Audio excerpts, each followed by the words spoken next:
you're having trouble finding an email or whatever, you go into KW Connect and just search Shift. It'll give you all 12 booklets. Oh, perfect. All right. Thank you. You're welcome. All right. How's everyone doing this fine Friday afternoon? I guess there. Friday morning here.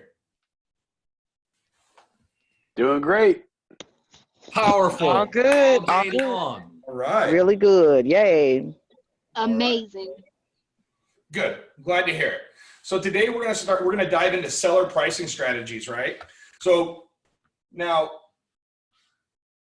I'm not familiar with the market and everything in Illinois and Northwest Indiana. So I'm going to talk about what's going on currently in the Orange County market, which is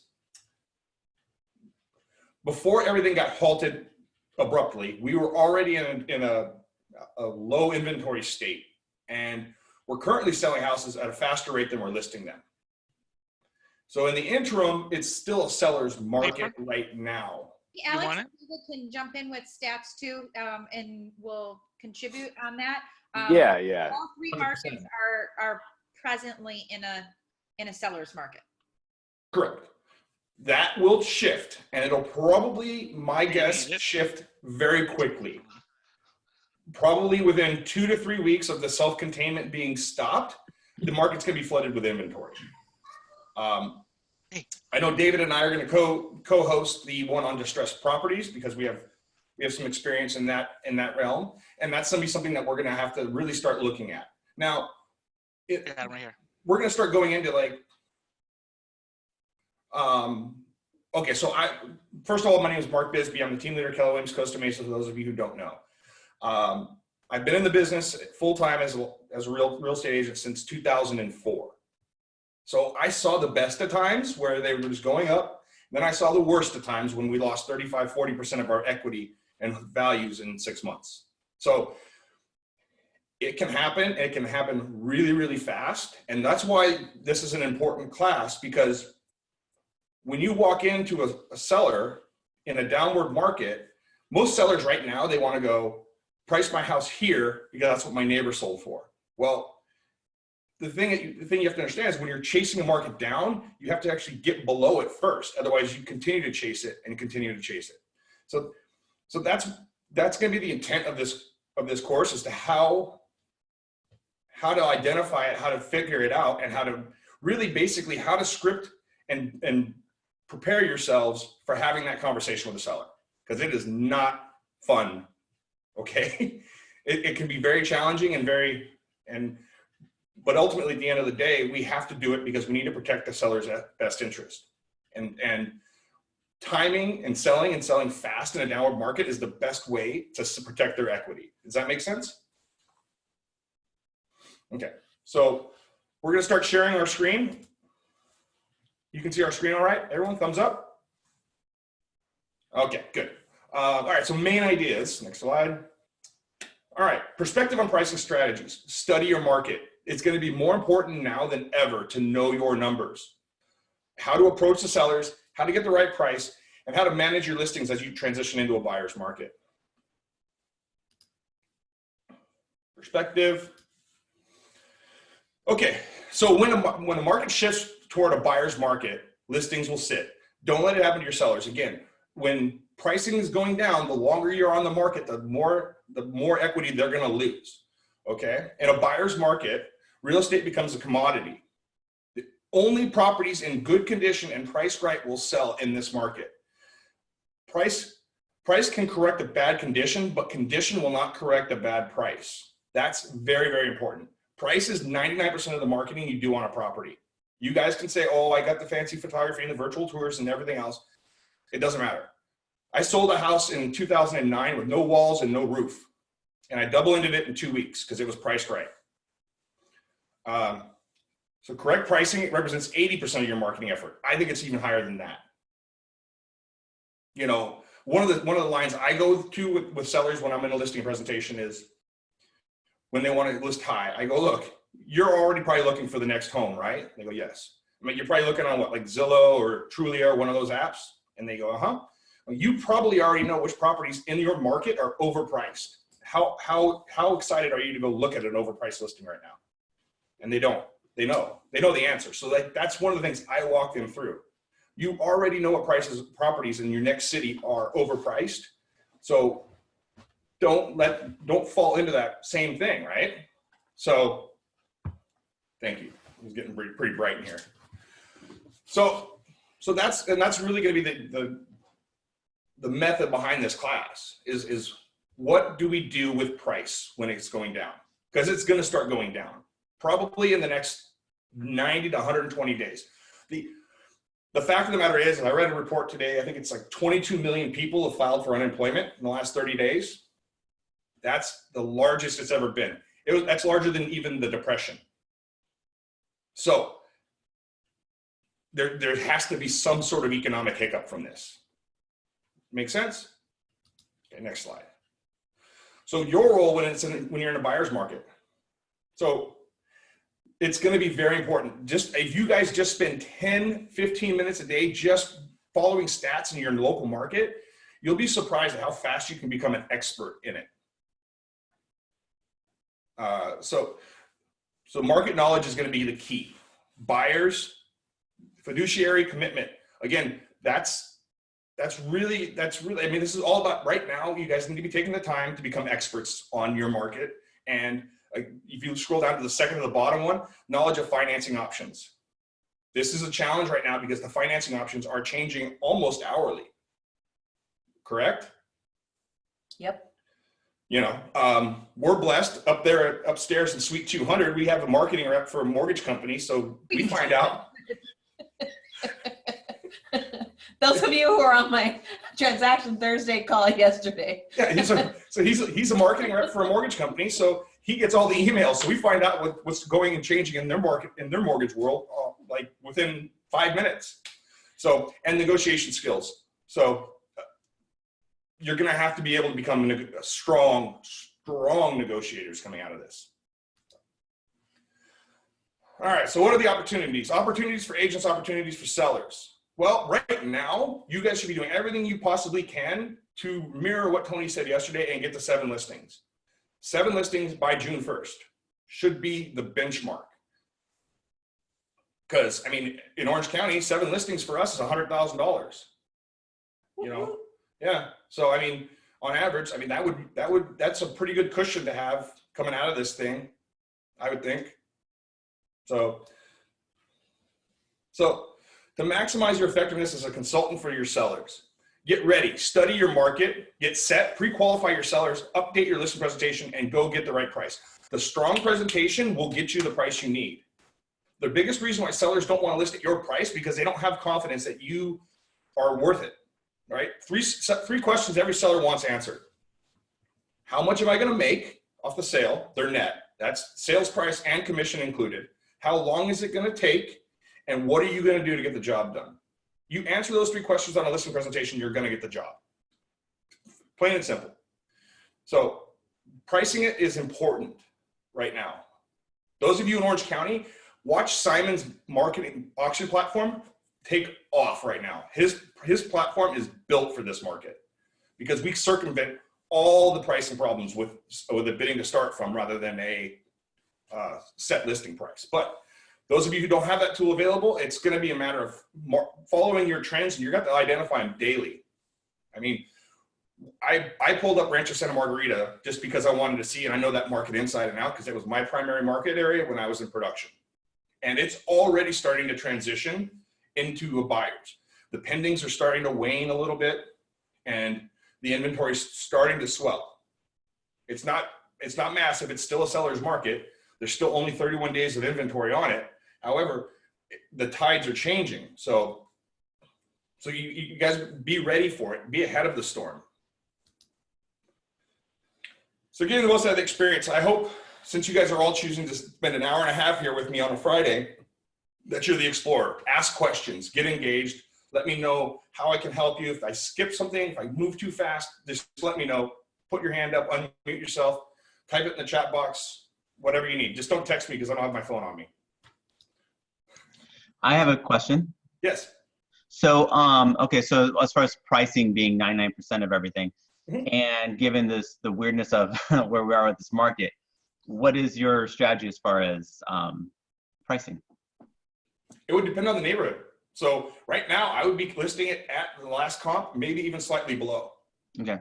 I mean, right now, it's going to be a challenge just because, I mean, how do you, it's becoming more and more problematic just to, okay, let me step back. Will you agree or disagree with me that motivation affects timing? Motivation and timing affect price. Sure. Okay, yeah, because if you had 6 months to sit here and wait for your house to sell, you'd price it at X. But if you got a job transfer that's starting in 30 days and you got to move, well, because of your motivation and your timing, now we got to sell it faster, and the best, quickest way to do that is cut price. So that's why this is going to be, it's going to be key, because if the market starts to shift, now CAR is predicting 6 to 8% decline. That's what CAR is predicting for us, California Association of Realtors. Do you have a link to that by any chance? What's that? Do you have a link to that car? It was on a webinar. It was on a Zoom. Oh, okay. They just released new studies that I can send to everyone in my market center later this afternoon. That'd be awesome. Yeah, that would just help. Because actually, I'm like meeting with someone as well, like where they're kind of in a situation where they're not needing to sell right now. And, it's kind of like changing that mentality, right? Of being in a strong seller's market to, whoa, that's not reality. Like, again, we might get that pop. I appreciate the morning huddles where it's like the 30 to 60 days, you're saying that we're probably gonna get a nice little wave of interest, but then after that, it might be, we might be seeing some interesting times. Yeah. So say your typical listing right now is 500,000, right? Median sales price. If it goes down 8%, that's 40 grand lost. Now it's not going to be 40 grand overnight. It's going to come in probably 1% hits. So your seller wants to sell today for 500,000. You price it at 500, and it goes down $5,000 this month. So now it's worth 495. Well, next month it's going to be worth 490, and then 485, and then So you're better off going in at 490 right now, listing it at 490 right now, and creating a bidding war. Because if you chase the market down for 3 months, you've lost 15 grand rather than just cutting 10 off the top. So again, so the slide says become the local market economist. Be more knowledgeable than the headlines. Research the local conditions, trends that will affect them. Previewing property right now is a challenge, but you can do it virtually. But it's going to be really, really important to really hone in on your primary market right now, just because, Sean, you're the prime example. Like, you work like 2 neighborhoods and you work them at a very high level. So that inventory. Oh, unit A sold for $350 because it had the remodeled kitchen and the upgraded bathroom, right? Whereas unit C was original, and that's why it sold for $300. So, but your sellers are gonna expect you to know that going into it. So for those of you guys in Orange County, there's a report that you can subscribe to, the Stephen Thomas Orange County Housing Report, and he does it for LA County, Riverside, San Bernardino, and San Diego. It's $15 a month. You get like a 10-page breakdown on what's going on in the market twice a month. It's the best money you guys can spend, I promise. And he gives you analysis on it. So,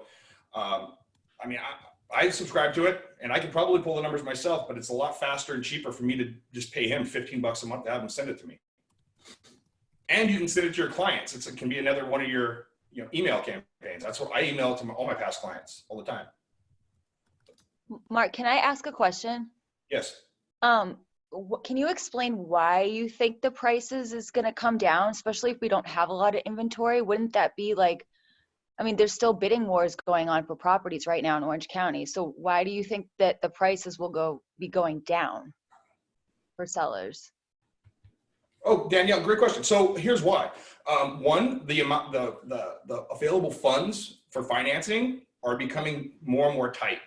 And the big reason why is that the people who are buying, the companies that buy mortgages on the secondary market from the banks and mortgage companies that originate them, well, they're now having to honor forbearances for the next 90 to 120 days based on the government. So those big mortgage companies, those big companies that are servicing these loans have got to hold on to their cash in order to weather the storm of half of their people not making mortgage payments for the next 3 to 4 months. So the supply of money is tighter. And then you're going to have less people being able to afford because they've been out of work for the last 30 days, 60 days, whatever days. And then something else that happened right before the world decided to shut down was interest rates dropped to record lows. And the influx of mortgage refis, it kind of bottlenecked a lot of lenders out there. Yeah. So they were dealing with that. They dealt with, then we got shut down. People are still working on refinancing and now in a hurry because they don't know the status of their jobs.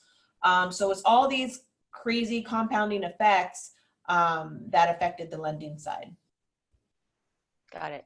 Also, I'll chime in on that too. One other thing is GDP contraction. So, at this point, banks are forecasting 40% annualized shrink in the economy. So that doesn't mean 40%. That means, for second quarter, they're thinking that we'll have a 40% annualized rate of contraction in the economy. So that's less people that are selling goods and services and less people that are making money because of it, which ties in with the 22 million people who had a job a month ago and don't now. So all of that stuff affects whether people are willing and able to buy a home. And I'm seeing that same thing.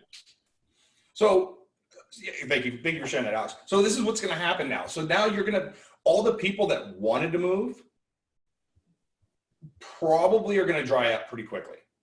So now you're going to have to focus on the people that have to move. Start focusing on life events. And because there's still going to be those people in the market. People are still going to have job transfers. People are still going to get married. People are still going to have, financial situations probably more so than ever where they're going to have to sell, Like refinancing may not be an option for them because they're not working, but they have $200,000 in equity. So the primary difference between this market and what the epic fallout of 2008 is tenfold, actually. One, the economy will be restored eventually. It's not like, in 2008, it was the stock market crash. The big three autos were going down. We had subprime lending problems that really just brought us to the halt. It was just like this perfect storm. And property values were way overinflated coming out of 05 and 06, way overinflated. Affordability was at an all-time low. Now, unless somebody bought their home in the last year and a half, they have the equity in order to be able to sell. So you'll have more equity sellers this time rather than distressed sellers in the last several run. So, in my opinion, at least, just looking at the market as a whole. So again, analyze the MLS, take time to just check in with it daily. I have hot sheets for those of you who use this in California. You can set up, I think it's 7 hot sheets. So I have a hot sheet and you can choose 24-hour, 1 day, 3 day, 7 day. And I can check in on my primary market areas with one click just to see what hit the market, what came off the market. It analyzes everything, new actives, price changes, stuff like that. So you're going to want to start paying attention to all that. How many properties had price changes? How many properties had expired? Expired listings are usually a pretty good indicator too of a downward market. Right now, we're seeing an increase of expired listings mainly because agents aren't working in California.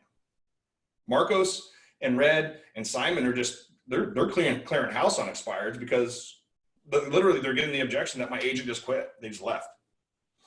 So next slide, please. So use the MLS to track your local numbers, and the big picture is just really follow you. There's the devil's in the details. You guys have heard that before. This is where it's going to come to light. I understand, Sean, that you want to price your property here. Did you know that 30 homes here in Santa Ana just recently dropped their price? I don't want to promise you a fake number that I can't deliver on. So can you share the Stephen Thomas report? Maybe. Mark, while you're grabbing that, and I posted it in the chat, just in Northwest Indiana, active since April 1st, you have 346 new listings in the MLS with an overall inventory of 2,011. Pending and contingent in the MLS since April 1st is 1,472 with 403 already sold this month. There, in a lot of respects, there's barely a month of inventory. And when it contracts, just exactly what you're saying here, there's going to be a balance and a shift of availability and affordability. And you better believe you don't want to chase it downwards in Northwest Indiana the same way that Mark is evaluating it in Orange County. These are facts and realities we got to live in, guys. Yeah, I mean, there's been too many people out of work for too long for it not to have some sort of effect. Now, like Gary Keller talked about it on Monday, right? He said that he goes, I don't know how this unemployment's going to be. Is it going to be a V where it goes down fast and then bounces back up, or is it going to be a U? And how long is that gap at the bottom of the U going to be? And he said, and he goes, I don't know, and really nobody knows because the market's fueled on consumer confidence and emotion. Even though we want to attack it logically, so much of it's based on consumer confidence, which is emotion. So we're sharing with the screen. This is what the Orange County Housing Report looks like. So if you scroll down a little bit, because it goes into being able to put the chart your data into graphs for your sellers to see. People are visual. So you can see that blue line is demand here in the county. That's current demand. It's gone significantly down. However, that's still 1,000 sales in the county. And if you go to the next one, it shows current inventory year over year. So he tracks the last 4 years, right? So scroll down to the next graph. So if you pay attention to the window there, the orange line was what the inventory levels were in 2019 on the same day. And the blue line is where we're at now. So there's only a little over 4,000 homes. We're down 35% from where we are usually on an annual basis. And then at the end of the year, they always taper off because everybody pulls their house off for the holidays, even though they shouldn't. But that's another class for another day. David, I can send that to you, no problem. Yeah. So, but if you scroll down to where it breaks it down city by city, I mean, he goes into a really, really elaborate report as far as, what all this means and stuff like that. You guys can read it once you subscribe. But this is where it really gets good. So you can start seeing, like, it shows you the market time. He does the absorption rate for you, and he does historical data too. 1 year, 2 weeks ago, 4 weeks ago, and 2 years ago. So if you just take the top city, right, Aliso Viejo, there's currently a marketing time of 40 days. 2 weeks ago, it was 30 days. 4 weeks ago, it was 24 days. Last year, it was only 25. And the year before that, it was only 34. Well, you say, oh, it's not bad. It's still 40-day inventory. Yes, but if you look at the trends, it's going up. And it's significantly higher than it was 4 weeks ago, and it's significantly higher than it was last year and the year before. 40 days versus 36 days doesn't sound like a lot, right? Or 40 versus 34 doesn't sound like a lot, but when you start breaking it into percentages, it's significant. I mean, that's 15% or more. So houses out there are sitting on the market already trending 15% worse. So, I mean, you guys, that's where you guys got to start getting. You got to be able to know what you're looking at and then be able to verbalize it to your sellers. All right, you can go back to the slideshow. But I wanted to share that with you guys because that's a tool that you guys can subscribe for relatively cheap. I mean, I used it to build my database just by offering to email it out to people. I want to just throw something out there too in regards to that. That's super cool that that's put together.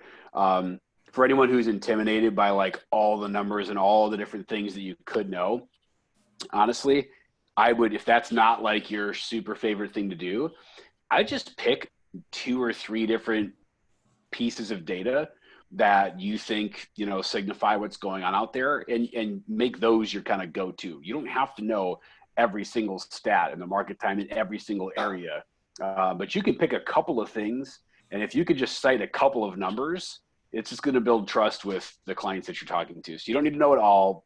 Select a few. Yeah, exactly. The days on market is a really easy one. Like, hey, there's this much supply and inventory. Right now, it's currently a seller's market. However, it's shifting the other way. So, I mean, do you really want to be sitting here like basically playing hot potato, right? Or, musical chairs. I don't know. Do you really want to be the one left without a chair? that's up to you. It's not up to me. It's your house. It's your price. I mean, so we can go down to the next one. I always like to joke, right? Like, I tell like politicians, numbers don't lie, but liars use numbers. Just remember that. So they talk about using the graphs. I mean, again, you can build your own graphs in the MLS. It's kind of tedious.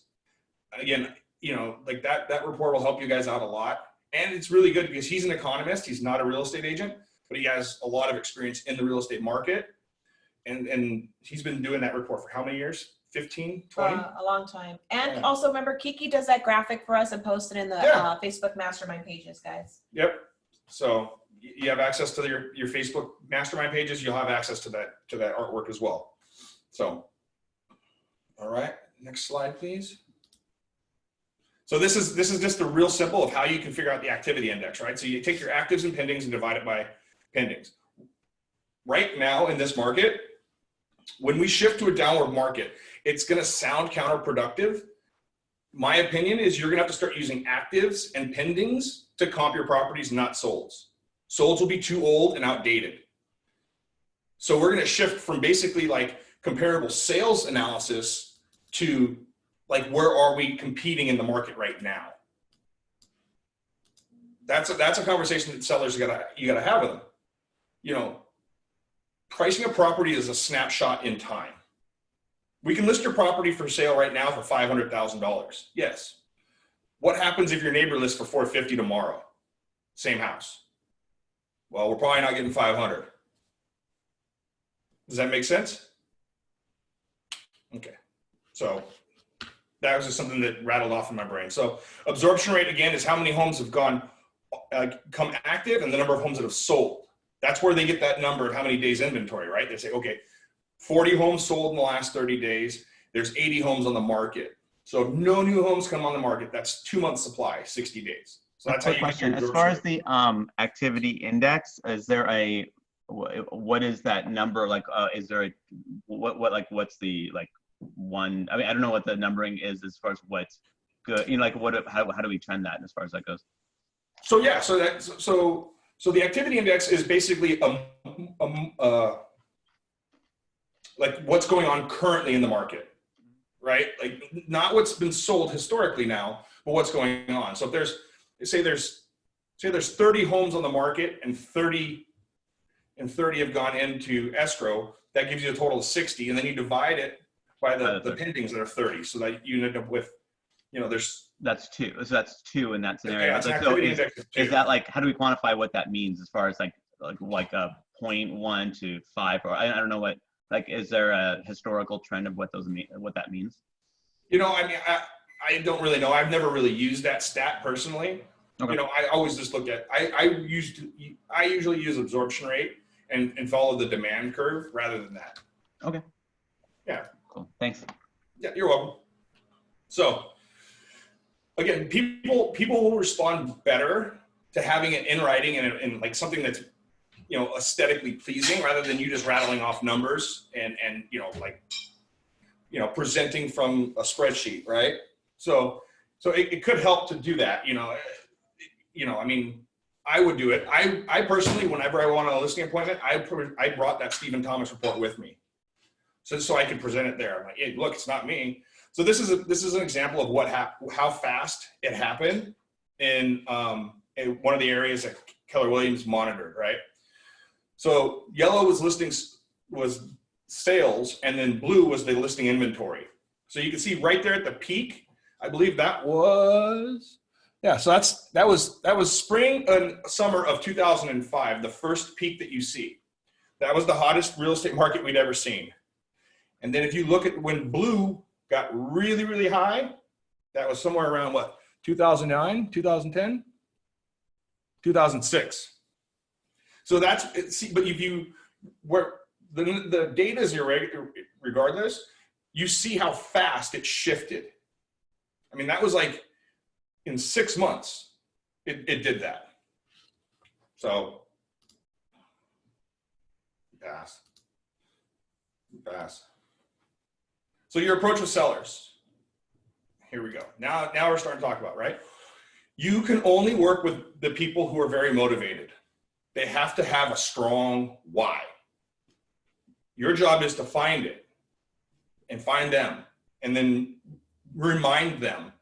It sounds terrible, but I mean, in my listing appointment, when I ran through the CMA, I would just be like, yeah, this house sold for this, how many days on the market? I make them read the numbers. They go 500,000, 30 days. Okay, and you need to be in San Diego in 60, right? So, but you want to remind them of their motivation as to why they're going through this. So you're not doing your sellers any favors if you try and sugarcoat it for them. Because the longer they're on the market, chances are the more money they're going to lose. Right? So one of in the instructor manual they talk about, and I think it might even be in the student manual, was the .com bust. Now I know there's some younger people here on the call, but Mark Cuban's a prime example of it. Mark Cuban sold at the height of the .com era. He's a billionaire. He saw it coming. There's a lot of people that lost everything once everyone started selling all the .com stuff. For those of you who are under the age of 30, yeah, the internet was new at one point. We had to dial up. It was annoying. Just so you guys know, I can still hear the sound. Yeah, exactly. I mean, I remember I had to do my first project I ever did online was my senior research paper for high school. Before that, it was like you had to go to the library. So you're gonna have to update your listing presentation. I never used media on my listing presentation. I just used a canned script and presented the comps and sent a pre-listing packet with a recommended price and all that stuff ahead of time. So that way they already saw my listing plan of action, what I do for marketing. I didn't have to really discuss it, all that. But that being said, you guys take the time that we're here to really perfect, polish, and hone in on your skills. Because the stronger you are in the presentation, the less kickback and objections you're going to have when it comes to price. Alex said it too, right? Know your numbers, because that gives you some authority, some trust. Because the biggest reason they don't, they're going to give you kickback is if your listing presentation is, oh, you like golf, I like golf. Yeah, like you're not coming, they don't want a friend. They want somebody to, for the most part, like if you can become friends coming out of it, great. That being said, like right now, they're going to need you to be there, be on your game, and be polished and ready to go. So return to their motivation. I already kind of said this, right? If you sense that they're not receptive, determine whether or not you want the listing. Some sellers may not be able to face the reality and won't be able to list their home for the price that they need it, right? I told people all the time that the market may not meet your expectations. We can't control the market. I'm not the market. So it's not me telling you you can't have 550 anymore. The market's showing us that that's not going to probably happen. And listings can be a drain in a buyer's market. It's like, it's the exact opposite of working with buyers in a seller's market, because if you start collecting listings that aren't selling, there are going to be a lot of people calling. Hey, what's going on? Any updates? Can you follow up with that showing? They'll call you a half an hour after a showing happens and ask you what they think. What they think? And you're like, I haven't even talked to anybody yet. They'll be all over you. So update your listing presentation, communicate effectively, practice scripts and dialogues, focus more on sellers' need to express themselves, and keep them talking and listen to what they tell you. This is important because they want to make sure that you're listening. They want to be heard. That's why you will repeat and you approve what they say. Okay? You just say, I understand, Anita. I get it. You know what? Everybody in this market right now is thinking the same exact way as you. That being said, I mean, we're looking at the data here. The market's going down. The longer you hold this house, the less I'm going to be able to try to sell it for. So do you want to be one of the first people in the .com bust to bail out and still make your money, or do you want to sit there and ride this thing to the bottom? The choice is yours. Any questions so far on anything?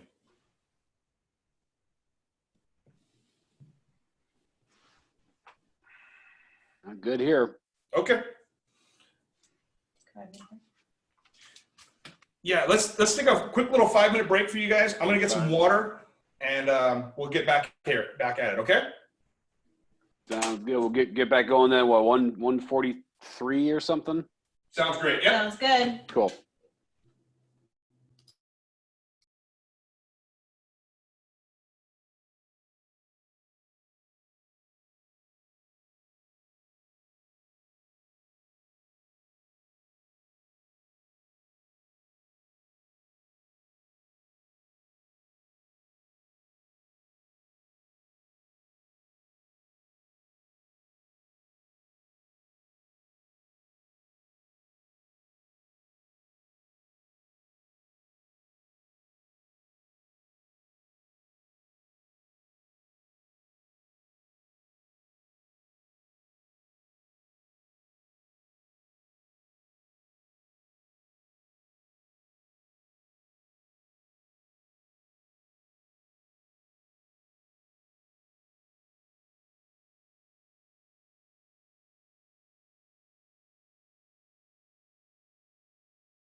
Is Napster making a comeback?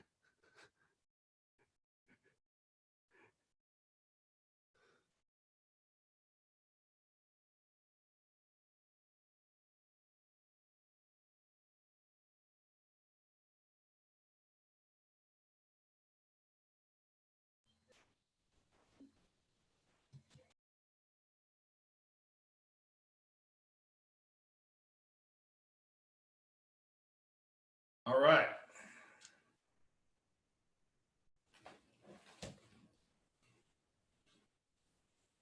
Everybody back from their water break?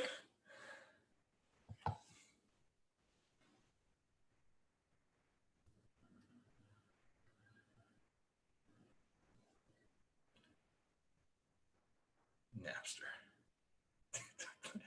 I'm reading all the comments on the old internet. You guys are spoiled. Don't make fun, guys. I invented the internet back then along with Al Gore.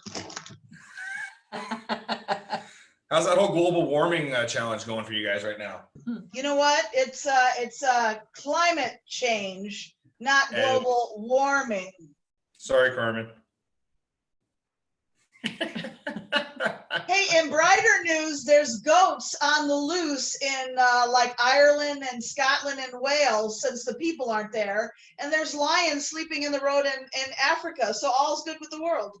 Yeah, that's a good way to look at it. That's a positive spin. I like it. Dig it. And I bet the traffic on 1 isn't so bad either.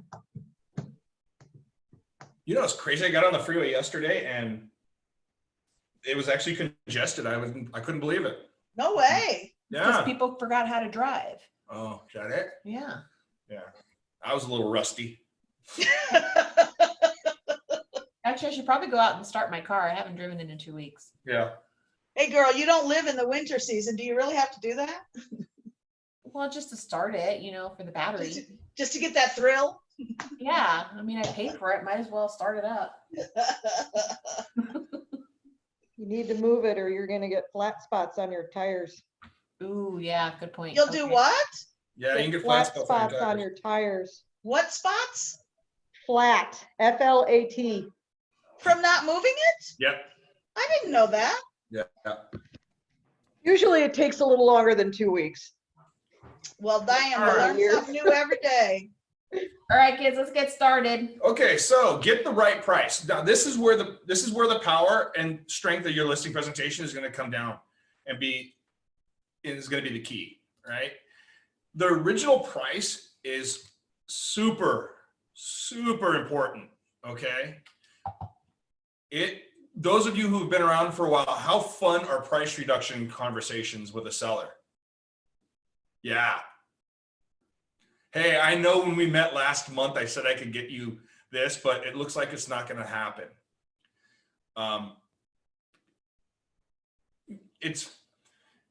What's the worst thing? If you go on the market too low, the market will naturally equal out and bid it up to the correct value. That's why the auction platform works so well. Buyers know what the real price is, and when they're competing against other people, they're more likely to pay more. You know, why do you think when they used to run newspaper ads, car dealerships always had the one Tahoe for $24,000? It was to get you in there and get you and drive the price up, so you buy the one with leather and CD player and all that good stuff.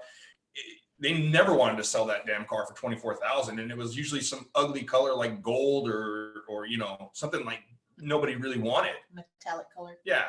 So that's why it's really imperative, right? So when you can come from this position of strength, know your market knowledge inside and out, they're going to have trust and faith in you that what you're saying is true, accurate, and that you're professional.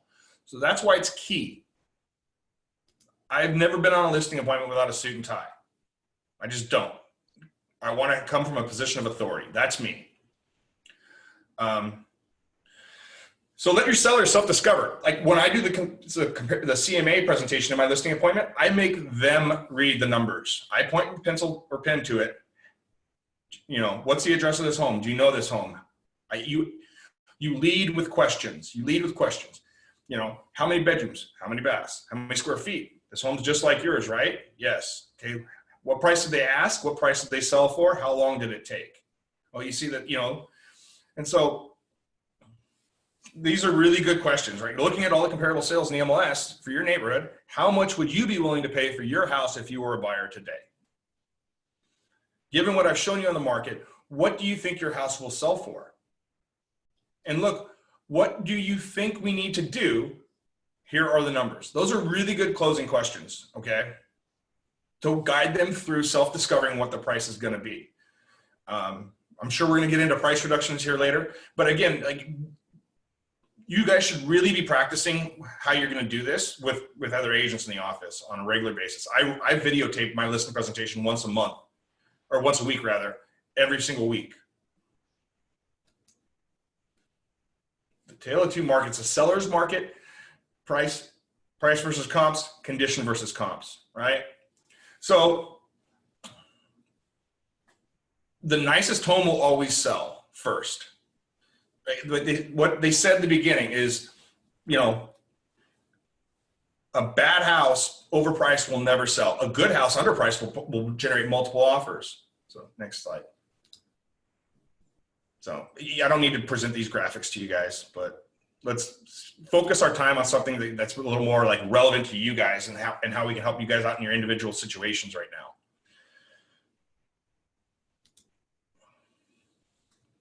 All right, so the law of supply and demand, right? So right now we're in a seller's market where we have more demand than we have inventory to show across the boards in almost every market, with the exception of the luxury market, which it's always been its own unique beast anyway.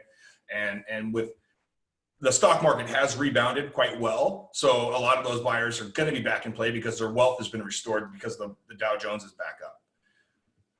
And then, but we will eventually transition into a buyer's market where cash is going to be king. If you guys don't already start working on it, start finding a pool of investors. Okay, because you're going to start coming across deals over the summertime. Because in California, the market already seasonally slows from July to September. It always does. Everyone's on vacation and doing whatever they do. That being said, it's a great time to start looking for investors. If you call for rent by owners, they usually own more than one property, and those will be your sources of investors to buy. Again, we spoke about this earlier, right? Don't chase the market. You don't want to chase the market down, right? In 2008, it dropped 35% in 6 months. 35%. That was a killer. And then the other hard part too was working with the challenge then was getting buyers motivated because rates were dropping at the same time. And so the buyers are like, why would I buy it today? It'll be instead of $350 today, if I wait 2 weeks, it'll be $325 and the rates will be lower. And in some markets it dropped 50%. Yeah, the IE. So I read an article yesterday from First American Title, their corporate, and it was explaining the differences between that market and what this is going to be. And it's just their economist forecasting is that we were severely overbuilt in 2000, going into 2008, severely overbuilt. And we didn't make that mistake again. You know, most construction projects take about, I think, what was it they were saying? It was about 7 to 8 years to launch, to actually like start having product. So they got to acquire the land, they got to entitle the land, they got to build out the infrastructure, they got to do all that stuff. So 7 to 8 years at a minimum, usually the average is about 10. Well, in 2007, all the builders shut everything down. And they didn't really start, if you look, you notice they didn't really start rebuilding anything, at least in Southern California, until about 2016. So that's what fueled this up market, because there was no new product coming on the market for 8-9 years. So we didn't overbuild again. So that's a really, really important factor. And it didn't even dawn on me until I had read it. And that makes more sense this time. So timing is going to be key. You've got to make it a point to try and get your homes into escrow in under 30 days. 30 days is going to be an eternity in this market. And in 30 days, your sellers could lose 2 to 3% of equity like that. So managing your listings in a market. So NAR stated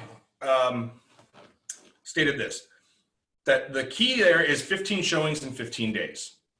That's the average amount of showings for a listing in a normal market. I understand that showings are going to be down just because of the health and safety issue of it. However, it was 15 showings in 15 days. And you benchmark that. Luxury is probably 10 showings in the first 15 days. So if you get 15 showings but no offers, you're somewhere between 1% and 3% overpriced.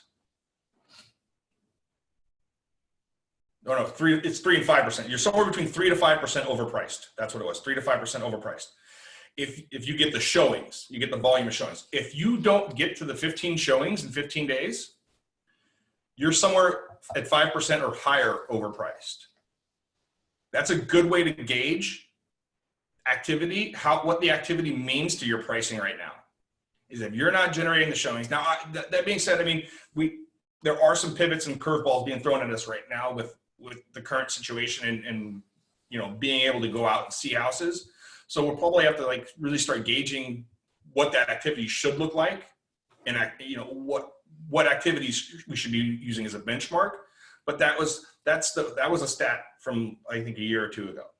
So I always made it a point in my listing presentation and my commitment to the sellers is I had at minimum one weekly call scheduled with them every week. I either did it on Friday afternoons or Monday afternoons. I let them pick. And they say, well, what's the difference? I said, on Friday afternoon, we're going to talk about what's coming up this weekend and what happened in the last week. On Monday, we're going to talk about what happened over the weekend and what's to come in the next week. And that's when we're going to go over all the stats. Like, we boosted a post on social media. This is how many reviews we got. We're going to go over the comps. I pull a new CMA every time before we have a call, because you don't want to walk into that call and not know what's going on in the neighborhood, because the seller's going to know what's going on in their neighborhood, by the way. And if you don't know, they're going to eat your lunch. Trust me. The more communication you have with them, the better off it's going to be when it comes time to adjust your listings. Okay. There are very few overpriced listings that are too overpriced to take. If you take overpriced listings, 3 elements will help you get the right price: time, strengthening your relationship, and market statistics. I followed an 18-point marketing plan for all my listings. I actually added a few things to it. However, on my weekend calls, I'd be like, yeah, Mr. and Mrs. Seller. All right, I door knocked the neighborhood. I dropped off flyers. We did 2 open houses. I emailed every agent. And this is not a lie. I would email every agent that listed or sold a property in the tract, or if it was a smaller city, in the city for the last 6 months. I'd email them the flyer. I'd pull a reverse prospecting list, which showed every agent that had an automatic search shown for that property, and I'd email them the flyer. And I'd email it through MailChimp so I could track statistics of who was opening it. Because your job is to sell the listing. It's not to, it's to find a buyer, whether it's your buyer or someone else's buyer. It doesn't matter. The seller just wants you to sell the damn house. And so I would go through all of that stuff, right? And on a weekly basis. And if they called outside of those times, obviously I would call them back. And then we go over what the feedback was from the showings and stuff like that. It takes like 10, 15 minutes. And half the time, if they didn't answer the phone, I just leave a voicemail and they never even call back. The reason why they object with price reductions is simply, you can go to the next slide, I think. The reason why your sellers fight you on price rejections, because most real estate agents have a 3-point listing plan of action. They put a sign in the yard, they put it in the MLS, and they pray that it sells. That's it. And then most of the agents that they work with, they listed the property, 60, 90 days ago, and that was it. That was the last time they heard from their agent. You guys have all talked to people like that have worked with an agent who just took the listing and they never heard from them again. And then all of a sudden, out of the clear blue, you're like, yeah, hey, Mr. Seller, you need to drop your price. The reason why they're reluctant to do that is because they're like, well, what have you done? Right? And I say, okay, well, I emailed 500 of the top agents in the board about your house. I've emailed it to the 950 people in my database. I've run social media posts that hit 2,500 people. I've cold called 500 of your neighbors. I've door knocked 100 of them. I've done everything in my power that I can to sell a home, except touch your price. So now it's time to have that talk, Mr. and Mrs. Seller. You should be scheduling you should be looking at the price reduction at 15 days based on that activity, and take ownership of it. Mine was always this, based on the NAR statistics, we didn't get to 15 showings in the first 15 days. And I want to apologize. That means I missed something on the pricing, and we're somewhere at least 5% overpriced. So we're going to go look at the market and see where it's going and have a discussion. So are you, oh, sorry, go ahead. Yeah, you go. I was going to add something. You go ahead, Sean. Oh, sure. Thanks. So are you in any way planting that seed, like when they're like shooting for the moon, right? Like, are you planting that seed, like saying, hey, like what these statistics are, so at least you could reference them back in those 15 days? Yeah. I mean, like right now, between now and when the light goes green and we can go back to work, like in whatever capacity we can go, take everything you can get. Take everything you can get, because a lot of things are going to sell for reasons that they shouldn't. That being said, you know, once the flood of inventory hits, then it's going to become a different story. And these are conversations you should probably be having with your leads right now. Like right now, it's a seller's market. However, I have a hunch 2 to 3 weeks after we get the green light to go back to the new norm, whatever that may be and whatever that looks like, I'm not sure, the market's going to get flooded with inventory, because we're going to have all these people that really wanted to sell or needed to sell, that were scared to death about having anybody in their house, and people not talking to them at a high enough level to really educate them and bring them along. So, yeah. What I was going to throw in is in relation to that too, about setting it up, you know, in advance. Just another script. And Mark, I love yours about, you know, I've done everything that I can do to sell houses except touch your price. I love that. Also, when you're at the listing appointment and discussing pricing and discussing the fact that, you know, if it doesn't sell in the next time period, I'll be recommending a price change. I'll walk people through the experience of a buyer in today's market with just some real basic questions, and just say, hey, in today's market, with everybody who's, you know, everybody's got their phones, instant notifications, you know, for everything they do, home search, how long do you think it is between the moment a home hits the market that meets a buyer's criteria and the time that they find out about it? How long do you think that takes? Nearly instantly. Yeah, it usually is instant, right? And by the way, you prepped him, you said with instant notifications, right? So, oh, it's instant. Yeah, and then let's say that the buyer, as a buyer, you really like the house.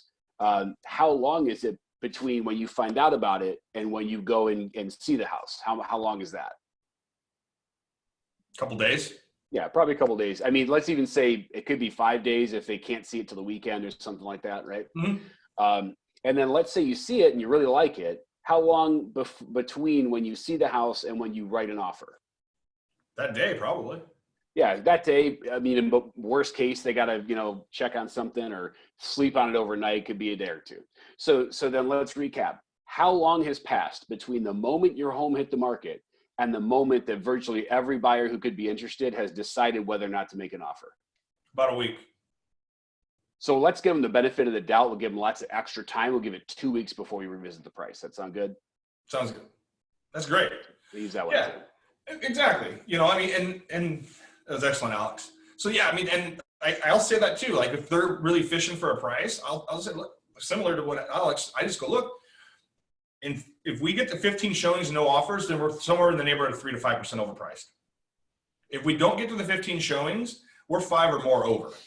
So yeah, I mean, we can go fishing, you know, and I understand you got to test the market, and you want to start high. You can always come down later, you know. So I mean, that's really it. The biggest reason why they fight you on the price reductions are merely, usually it's service related and lack of communication. Almost 110% of the time, it's always that. It's like, yeah, you just want to come over here and take my money away. What have you done? You know, so the more constant and consistent your communication is with them and reporting into them, you know, basically turning them into an accountability partner for you, the better off that conversation is going to be. And that's why I always said, like, I've done everything in my power that I know how to sell a home to do, except touch your price. And now it's time to have that conversation. So, managing your listings in a buyer's market. Auction. We have an auctioneer in Costa Mesa. I don't know what the specific rules are. I know in California, you actually have to have a licensed, bonded auctioneer to conduct an auction sale. Hence our glorious Australian with his beautiful accent on morning huddles. Is he on here? I doubt it. I doubt it. That's not a repeatable business model. His beautiful accent. Right. Yeah, I mean, another option too is to have your seller write offers to the buyers that showed it. I've done that before with a market, with an odd property that I had a couple people show and just couldn't move it. You know, it had some additions and stuff like that. So it, you know, on paper, price per square foot, it should have sold for $790. However, additions like add-on square footage is never really dollar for dollar the same as something that was built and designed that way.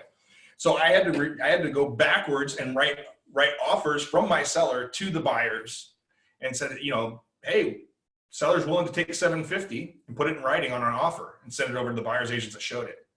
You know, you're gonna have to start getting creative with some of this stuff. Offer seller concessions. So like if a house has a condition issue, like flooring or paint, something like that, and the seller is gonna be tied up for they're not gonna be as liquid as they want, offer concessions. Have the seller offer commission bonuses for an acceptable offer within 3 weeks. I've done that. Hey, Mr. Jones, you know, if we can get you a full price offer or an acceptable offer by the end of the month, would you pay that agent another $1,500 bonus? I remember in 2008, Fannie Mae was co-opting 4% to the buyer's agents.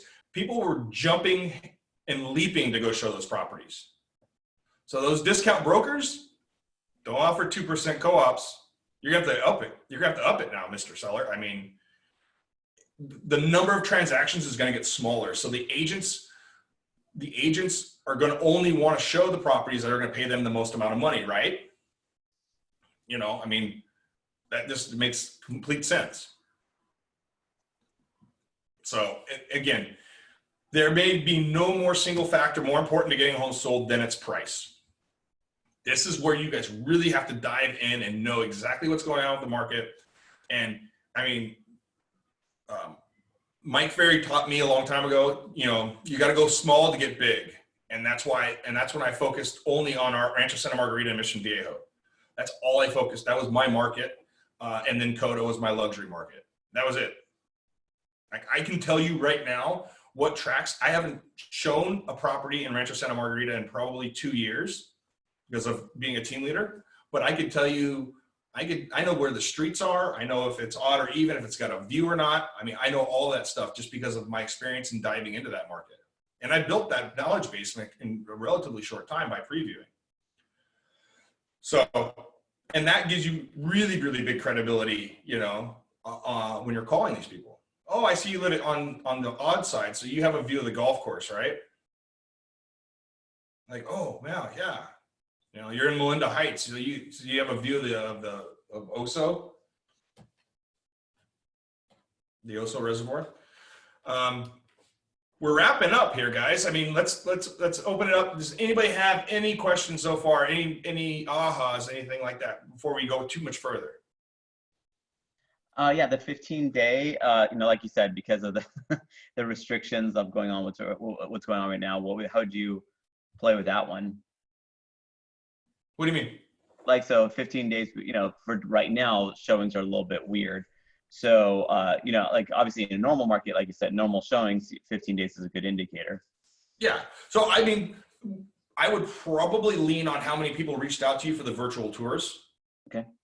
I personally, like, and you guys can handle your business however you want.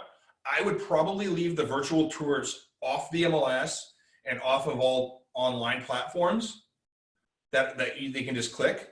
And then just have the agents or the buyers reach out to you directly for that virtual tour. Just so you can count how many. Just so you can count, and that way, I mean, look, why give away the milk for free, right? Or why buy the cow if you can get the milk for free? I mean, it's the same thing. You'll be able to capture the buyer leads that way if they're reaching out to you for the link. Otherwise, they're just gonna go on YouTube and click, or you know what, wherever, Zillow, etc. And then two, you want to be able to, you know, talk to the agents and start pre-qualifying them, you know, and that way you know who your audience is. So you have a list of people to follow up with. Yeah, you know, I emailed this week, 5 people requested the virtual tour to do a virtual showing, and then I virtually showed it to 3 other buyers. You know, stuff like that. That would be my suggestion. I'd probably go off of the virtual one right now, and again, ask feedback. like, I love Simon's follow-up questions from the open house that he makes us do on his auctions. He goes, you call him and you say, hey, look, thanks again for coming to the open house. Just had a quick question. I'm putting together a report for the seller, and you can do this on any listing. It doesn't have to be an auction listing. What did you like most about the house? What did you like least? And what do you feel the house is going to sell for? Are you interested? And if they are interested, say, well, what would you pay? If they're not interested, what do you think the house is going to sell for? And you send the seller that report in the email. It's somebody else giving them the bad news. It's somebody else breaking their heart. It's not you. If that makes sense. Yeah, you're saying, look, they really love the kitchen. They felt that the walk-in closet was a little too small, and they're not really interested in it, but they see it selling for $350. What you'll start to notice is that, just like, you'll have outliers. Someone will say it's way too, they'll have an egregious lowball price, like probably an investor. And then one of the neighbors is going to come in and they're going to tell you it should sell for $50,000 over market. But you'll have basically like a bell-shaped curve in stats, right? Most of the 97% of the people are going to be right there. They'll be within $5,000 of one another. And that's the market. The comps, you, me, the seller, we're not the market. Seller already bought the house. I'm not buying the damn house. So the agent showing the property is probably showing them multiple properties, and he'll be able to give you a really good idea where you stack up competitively with the competition.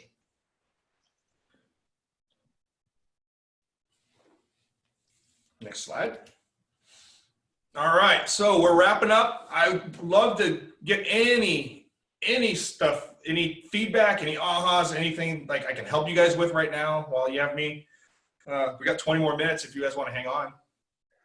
I have a question. Oh, go ahead. Go ahead, Danielle.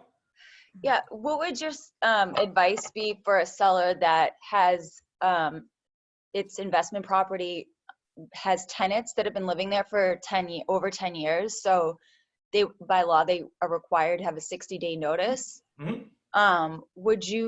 And they were thinking about doing upgrades. So then it puts them putting on their house on the market probably end of July. Would you advise them not to do the upgrades and just list it right when the tenants get out? Yeah. Because of what's going on? Yeah, I would. They might lose more money doing the improvements than selling it sooner than later. And depending on what improvements they're going to do, very rarely you're going to get dollar for dollar back on an upgrading the property. Very rarely. So if they're going to redo a kitchen, they're going to sink 25 grand into that. They're probably going to get like 15 back. And then the time that it takes is probably going to cost them even more money, in my opinion. Okay. So, yeah. And then, because of everything going virtual, the good news is you could list it tomorrow and just do a virtual tour in it and let it play out over the next 60 days while the tenants get their notice. Okay. I have a question too. Although I realize the theme of this presentation is about listing properties. Mm-hmm. After listening to you, I'm wondering, if I have buyer clients, should I be advising them to, if they're not, if they don't have to buy immediately, should I be advising them to hold off, wait a month or two, because after it opens up, because prices are going down? Well, I wouldn't, because the cost of money is going to go up, and they may not qualify as well. Yeah, the lending guidelines. Yeah, lending guidelines are changing hourly right now. So there's no guarantee that that they're going to be able to do here today, gone tomorrow. They may not qualify in a month. That's a lot more buyers.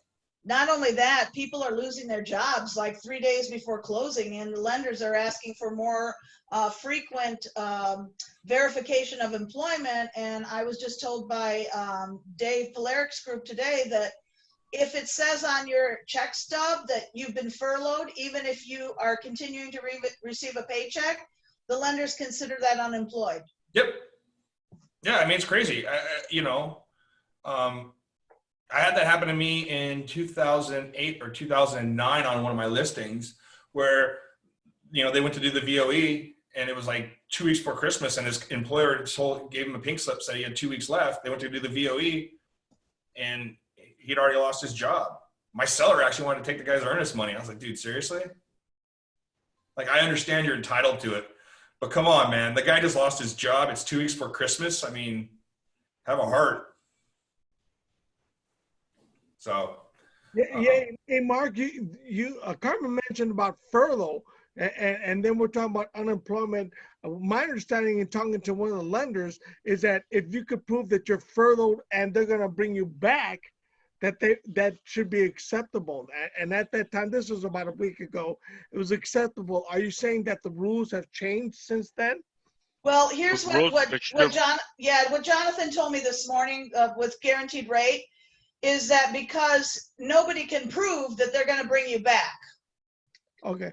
Because the market being what it is, in 2 weeks, their business could go to hell in a handbasket and they're not going to have a job. Yeah. I mean, right now, it's just like Carmen said, I mean, like, time is of the essence, and it's going to be more, it's like, pricing, like I said before, is a snapshot in time.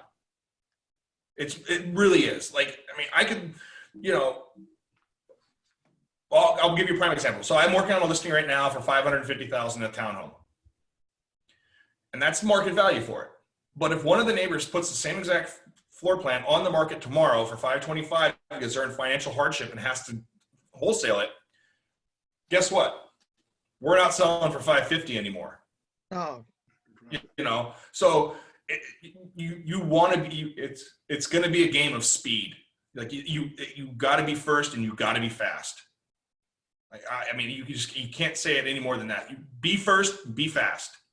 Like right now, time is of the essence. I have no idea. Nobody knows what the market's exactly going to do. Anybody who tells you they do is lying to you. And trust me, if I did, I'd be talking somewhere else, making a lot more money doing it, most likely. I mean, we can go off of historic trends, and that's why it's really important to read shift, because you can. So I listened to an Audible book by General Mad Dog Mattis, who was a commandant of the Marine Corps when I was in, and it's called Call Sign Chaos, and it's a leadership book, and he talked about he talks about how he reads, and he reads a lot of older books, because a lot of times you can find answers to current situations in history. So you have two in his situation, he was a combat commander. So he's like, when we're dealing with life and death, he goes, you can learn 2 ways. You can learn on the fly by experience, or you can read and be educated and learn through that. And when you're dealing with people's lives, it's better to learn from history and historical data. So, I mean, definitely dive into shift, because there's a lot of really good things in there, even though this is going to be a different market than that. It's a lot, I would say 90% of those principles still will apply, minus the online lead generation, which is a lot better now. Mark, that's exactly what Gary says in the MREA. People have lived before us. Yeah. So, anyone else? Mark, I like your 18-point listing presentation that you touched on. Do you have that documented anywhere by chance, or what? When you go to MikeFerry.com, it's he has his listing plan of action. It's free. I can email it over to Alex and David, and they can disseminate it. I mean, I updated mine for some other things, because his is old school. He was talking about faxing and everything. And nobody faxes anymore. We email, and I added some things to it. I mean, I added the social media posts to it and stuff like that. But it's just, a lot of times agents go into the houses on the listing appointment with no plan and just wander around and try and do these for lack of a BS rapport building tactics that they don't want you there. I'm a high D. If you came to my house to try and talk to me for 45 minutes, I'd throw you out after 5. I would. I'm not a shopper. I'm a buyer. Anita sent me to the store the other day. I was back in 10 minutes. She goes, that was quick. I'm a buyer. I'm not a shopper. I'm in and out. I just don't. So, you know, like if someone came into my house and tried to sit there and build rapport with me for 45 minutes, I would just like, you got to go. And you said that was by Mike Ferry? Mike Ferry, MikeFerry.com. It's like you got to give him your email address to get him to log in, but it's free and it's under resources. He's got scripts. He's got his listing presentation script. And then he's got his listing plan of action. Okay, thank you. I appreciate it. Yeah. Mark, can we get a copy of this presentation emailed to us? The one we just did? Yeah. The recording? Yeah. So Ubaldo will send out the link once Zoom sends it out or buffers it. He emails it out to everybody registered. Okay, cool. Oh, someone posted it right now. Thanks, Darren. The listing plan of action is posted in the chat box there. Okay. So,